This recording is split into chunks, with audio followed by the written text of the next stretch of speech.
ഈശോ മിശിഹായ്ക്ക് സ്തുതിയായിരിക്കട്ടെ. വിശുദ്ധ യോഹന്നാൻ ശ്ലീഹ എഴുതിയ നമ്മുടെ കർത്താവായ ഈശോ മിശിഹായുടെ പരിശുദ്ധ സുവിശേഷം 11-ാം അധ്യായം 32 മുതൽ 44 വരെയുള്ള തിരുവചനങ്ങൾ. യേശു കരയുന്നു. മറിയം യേശു നിന്നെടുത്ത് വന്ന് അവനെ കണ്ടപ്പോൾ കാൽക്കൽ വീണു പറഞ്ഞു, കർത്താവേ, നീ ഇവിടെ ഉണ്ടായിരുന്നുവെങ്കിൽ എൻ്റെ സഹോദരൻ മരിക്കുമായിരുന്നില്ല. അവളും അവളോടുകൂടി വന്ന യഹൂദരും കരയുന്നത് കണ്ടപ്പോൾ യേശു ആത്മാവിൽ നെടുവീർപ്പിട്ടുകൊണ്ട് അസ്വസ്ഥനായി ചോദിച്ചു, അവനെ അടക്കിയിരിക്കുന്നത് എവിടെയാണ്? അവർ അവനോട് പറഞ്ഞു, കർത്താവേ, വന്നു കാണുക. യേശു കണ്ണീർ പൊഴിച്ചു. അപ്പോൾ യഹൂദർ പറഞ്ഞു, നോക്കൂ, അവൻ എത്രമാത്രം അവനെ സ്നേഹിച്ചിരുന്നു. എന്നാൽ അവരിൽ ചിലർ പറഞ്ഞു, അന്ധൻ്റെ കണ്ണ് തുറന്ന ഈ മനുഷ്യന് ഇവനെ മരണത്തിൽ നിന്ന് രക്ഷിക്കുവാൻ കഴിയുമായിരുന്നില്ലേ? ലാസറിനെ ഉയർപ്പിക്കുന്നു. യേശു വീണ്ടും നെടുവീർപ്പിട്ടുകൊണ്ട് ശവകുടീരത്തിങ്കൽ വന്നു.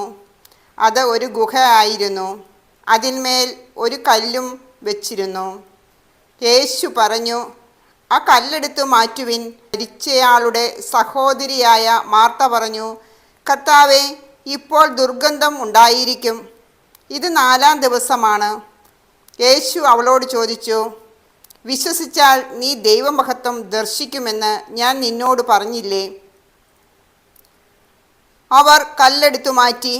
യേശു കണ്ണുയർത്തി പറഞ്ഞു, പിതാവേ, അങ്ങ് എൻ്റെ പ്രാർത്ഥന ശ്രവിച്ചതിനാൽ അങ്ങേക്കു നന്ദി പറയുന്നു. അങ്ങ് എൻ്റെ പ്രാർത്ഥന എപ്പോഴും ശ്രവിക്കുമെന്ന് എനിക്കറിയാം. എന്നാൽ എന്നെ അയച്ചത് അവിടുന്നാണെന്ന് ചുറ്റും നിൽക്കുന്ന ജനം വിശ്വസിക്കുന്നതിന് വേണ്ടിയാണ് ഞാൻ ഇത് പറയുന്നത്. ഇത് പറഞ്ഞിട്ട് അവൻ ഉച്ചത്തിൽ പറഞ്ഞു, ലാസറേ, പുറത്തു വരിക.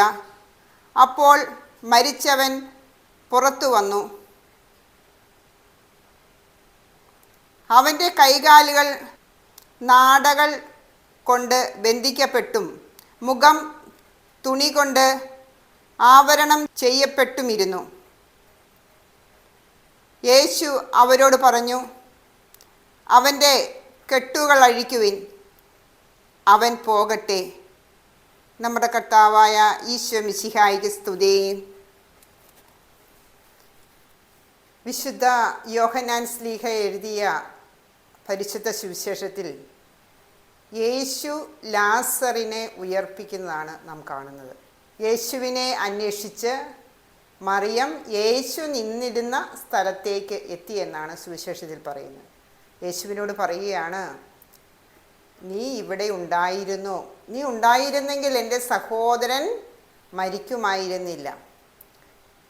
അപ്പോൾ ഈശോ ശരിക്കും സങ്കടം തോന്നി. ഈശോ ചോദിക്കുകയാണ്, അവനെ അടക്കിയിരിക്കുന്നത് എവിടെയാണെന്ന് ഈശോ ചോദിച്ചു. അപ്പം പറഞ്ഞു കൊടുത്തു, അവിടെ ഒരു ഗുഹയായിരുന്നു. അതിൻ്റെ മുകളിൽ ഒരു കല്ല് എടുത്തു വെച്ചിട്ടുണ്ടായിരുന്നു. ജനം പറയുകയാണ്, അന്ധനെ അവന് കാഴ്ചയൊക്കെ ലഭിച്ചു. അന്ധനെ അവൻ കണ്ണുകളൊക്കെ തുറക്കാൻ കാഴ്ച ലഭിച്ചു. പക്ഷേ മരിച്ചവരെ ഉയർപ്പിച്ചത് കാണുവാൻ ജനങ്ങളിങ്ങനെ തടിച്ചുകൂടിയിരിക്കുകയാണ്. യേശു പിതാവായ ദൈവത്തോട് കണ്ണുകൾ ഉയർത്തി പ്രാർത്ഥിച്ചു. ആ പ്രാർത്ഥന പിതാവ് കൈക്കൊണ്ട് പ്രാർത്ഥിച്ചു. അവിടുന്ന് ശക്തി പ്രാപിച്ചു. യേശു പറഞ്ഞു, ലാസറേ, നീ എഴുന്നേറ്റു വരിക എന്ന് പറഞ്ഞപ്പോൾ ലാസർ ശവകുടീരത്തിൽ നിന്നും എഴുന്നേറ്റു വന്നുവെന്ന് വിശുദ്ധ ബൈബിളിൽ നാം വായിച്ചത്. യേശുവിൻ്റെ അത്ഭുതം,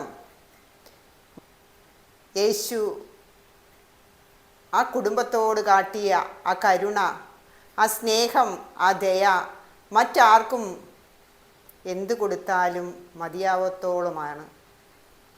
മറിയത്തിൻ്റെ സഹോദരനെ ഉയർപ്പിച്ച നമ്മുടെ ഈശോ യേശുവിൻ്റെ അത്ഭുതങ്ങളിൽ ഒന്നാണ്. വിശുദ്ധ സുവിശേഷം പ്രകാരം ലാസറിനെ ഉയർപ്പിച്ചതും വ്യക്തമാക്കുന്നു. യേശുവിൻ്റെ ഈ പീഡാനുഭവ ദിവസങ്ങളിൽ യേശുവിനോട് ചേർന്ന് നിന്ന് നമുക്കും പ്രാർത്ഥിക്കാം.